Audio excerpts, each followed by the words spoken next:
What is going on, guys?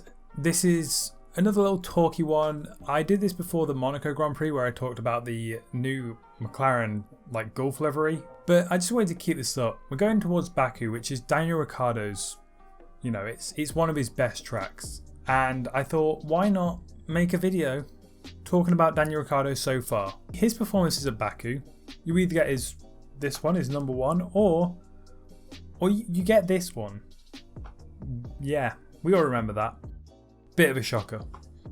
But we're not talking about how he does at Baku or what we're going to be thinking he's going to do this time. Well, I might do at the end. But I think we should talk about how he's done at McLaren so far. You see, the general consensus is that he has been, not good. He has been awful. This has been a terrible start for him. I don't really think that. Obviously, comparing it to Lando Norris, Lando has been phenomenal. He has been probably a top 2 driver this season, maybe top 3. He's putting that McLaren in third above a Mercedes and a Red Bull already. That is really good so far. Obviously, this run of form might not last for him. It might drop down. But Daniel Ricciardo is being compared to a very talented racing driver's best run of form. And I think that might be unfair. He obviously should be competing around the 4 to 8 mark alongside the McLaren and the Ferraris. And that should be his level. Maybe getting above Bottas, above Perez on occasion. But not really compete with the top 2. So let's have a look through the races so far and see just where he is. Obviously joining McLaren, he struggled with the fact that he didn't have a proper pre-season. The pre-season testing was it was just so short for everyone. Obviously that meant for better racing at the start because people weren't really as up to grips with the car. But it has suffered for the new drivers in the new teams. In the first Grand Prix, we go to Bahrain. He finishes 7th there, which is, is in the 4 to 8 range, which I'll say is what he's expected of. He beats Sainz. He qualified 6th, so he drops a position there. But overall, it's not bad. It's not amazing, but it's not bad. Then we go to Imola. Imola qualifies 6th and finishes 6th. That is a good overall one. Obviously, Bottas and Perez go out. But it is still very strong. He has performed quite well there. The only thing I remember with Imola that could be an issue for him is where he was told to get out of the way for Lando because Lando was looking so fast and ended up getting a podium. Portimao, he finished 9th, which is below where he was expected. It still beats Sainz. Sainz finished 11th. And Sainz is probably the best comparison for him. They're both new people into a new team. They're both very strong drivers, but they're both going to be struggling a little bit early on. The big thing about Portimao though was even though he finished 9th, he qualified 16th. Going out in Q1 was awful for him, but that elevation right there, that is phenomenal for him, I think. 16th and 9th in a 2021 F1 car where overtaking's so awkward. He's done well. He obviously shouldn't be in that position in the first place, but his recovery drive, his race pace seems like he's still at it. Then we go to Spain, and Spain he finishes 6th, qualifying 7th. This time he beats Norris. He beats Lando. The first time this season where he has managed to do that, which is quite shocking to hear that he's only beaten Lando one time this season, but that is just on Lando and how good he has been. Also beats Sainz again, the person who we're comparing him to. And then we get to, the reason why people have been saying he's underperforming. That is his very not great Monaco. See, Monaco is all about qualifying. And that's where Ricciardo struggled. He qualified 12th and finished 12th. Obviously, with people like Leclerc going out and Bottas going out, that means he's dropped places. That's on strategy. But he definitely could have overtaken if it was a circuit where you can overtake. He was stuck behind Raikkonen for so long during that race. And it really hindered him. And that's been the story of his season. His qualifying, absolutely not good enough. His race pace, very strong. Now, I think the best way to analyse this is to go back and look at his previous few seasons, his first season at Renault and his first season at Red Bull, to really see how well he is overall at adapting to a team. And also, let's just have a look at the points that they're on.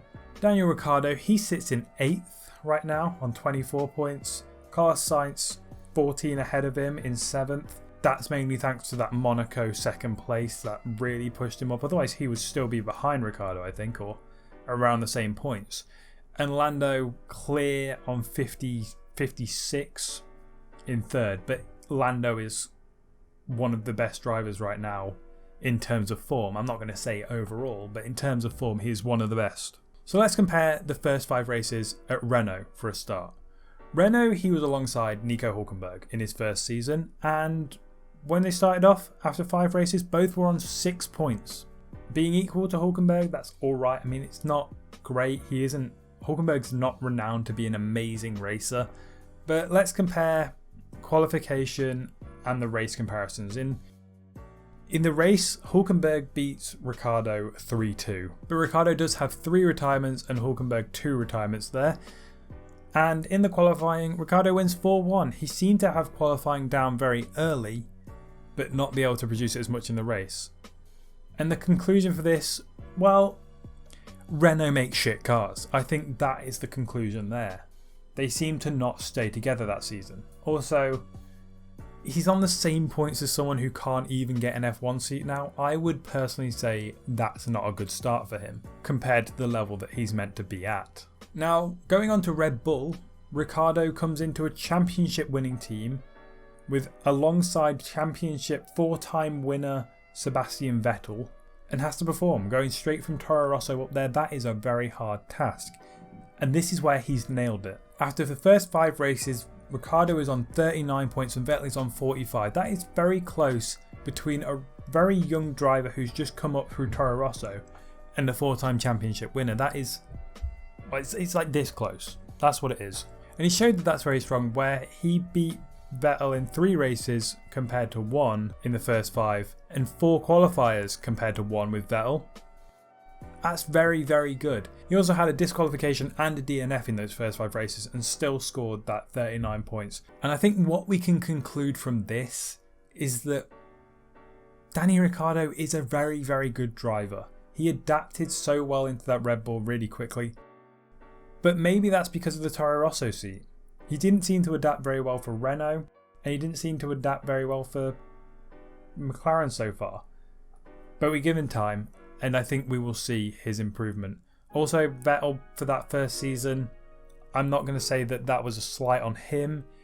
The car was absolutely dog shit. It was like less reliable than the British Transport Network. And also, he'd signed with Ferrari at that point anyway. He was on his way. He was wearing red already.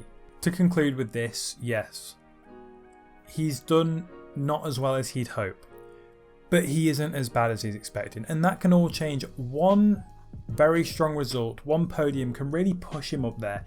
He has, what? We've still got 18 races this season. 18 is plenty, and he is going to a circuit which he is phenomenal or utter dog shit at, which is Baku. And I think this time, it's been a while since he's been phenomenal at Baku. I think this time he can do it. I'm going to call podium for Ricciardo at Baku. Let's be honest, if you're comparing McLaren and Ferrari at this circuit, McLaren should be fastest through sectors 1 and 3. Ferrari should ace sector 2 with all the slow corners. It should be fast through the castle section. But overall, I think it should be McLaren's to really, really push onwards. Anyway, thanks for watching. Like and subscribe. Leave a comment if you want me to do anything different. If you want me to, if you think of anything that could help me improve, that'd be nice. And I'll see you lot in the next video. Bye.